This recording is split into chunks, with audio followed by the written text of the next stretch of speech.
Our next segment speaks to the many folks who are struggling with hair loss. Founder of Great Hair Transplants, Dr. Brett Bolton, joins us with information on how to slow down hair loss before it starts. Doctor, thank you so very much for your time today. A lot of men hear mixed things about finasteride. From your perspective, what should someone realistically expect when they start taking a 1 milligram daily? Okay, first of all, thanks so much for having me. Yes, 1 milligram daily of finasteride is my go-to. I always will start off with prevention. Prevention's always the key because we want to help you hold on to as much of your existing hair as possible to minimize future hair loss. And it's a very safe medication. It's been on the market for literally 50 plus years and 5 times the dose. So we have the long-term studies. It's a safe medication and the benefits far outweigh the risks. I'm just going to full disclosure. I'm a television show host, so I want to keep my hair. So I actually do take the finasteride. It works very, very well. So when you begin patients on the lower strength 2% minoxidil before moving them to like 5%, what signs are you looking for that tell you that their scalp is tolerating it well? Great question. Yes, and you're exactly right. I definitely start all the patients off with the lower percentage, and it'll probably say on the bottle female, but it's the exact same product. One's 2%, one's 5%. They're both minoxidil. And what we're looking for is we're looking to see changes in the skin, whether you see unusual redness, flakiness, something that looks unusual to your skin that's different. As long as we're not seeing those changes, then we do want to bring the men up to the 5% because it's much easier to use. It comes in a foam. It's much more well tolerated. The guys, a lot of them use it as almost like a product. And it really also works differently than the finasteride to help keep what you have in place. Very interesting. So some people worry about side effects like decreased libido or palpitations. So how often do you actually see these in your practice, and how do you talk patients through the risk?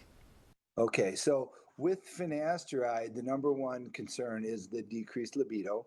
However, I was mostly seeing those side effects when the patients were taking the 5 milligram tablet and they were cutting it.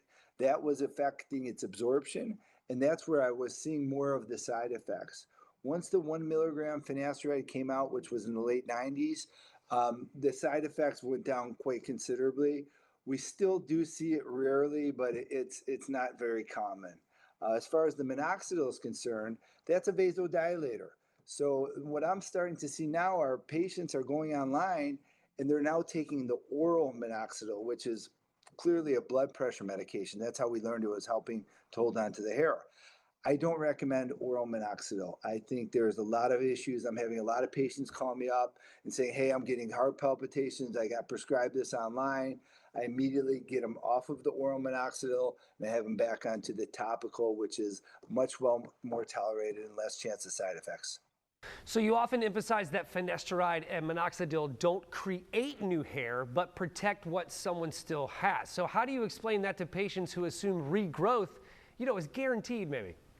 You nailed it. That's like my challenge every day, trying to talk to a 25-year-old patient and say, hey, take this pill every day, put this lotion on your head every day, and you're still going to lose hair.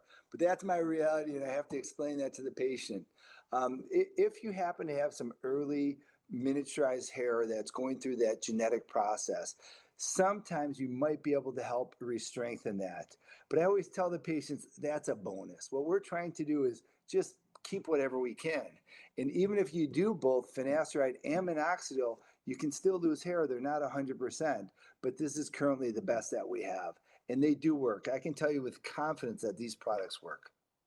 Yeah, I'll double down on that. They for sure do, because like the hairline is not receding any further. All right, so there are tons of supplements marketed for hair loss. In your experience, is there any scenario where vitamins make a meaningful difference, or are they mostly noise compared to the FDA-approved treatments?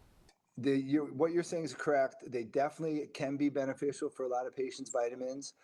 However, I will always recommend the FDA-approved treatments. And I tell the patients, if you're taking a biotin or a horsetail silica or a CoQ enzyme 10 and you feel it's working for you, definitely stick with it.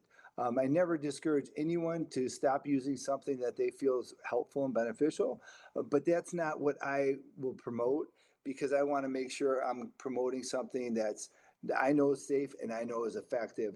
And I can't assure you that with, guaranteed with vitamins and other supplements. Doctor, fascinating conversation. I really do appreciate your time today. You've set me a bit at ease with the finasteride. So where do we go to learn some more information? So you're welcome to go to my website. Greathairtransplants.com has a lot of information about all this fun stuff. And I'd be more than happy to discuss this with any potential patients that are interested in a follow-up. Fantastic. Thank you very much, Doctor. We appreciate your time. And guys at home, if you want to catch this segment again or others like it, just head over to First Coast News Plus.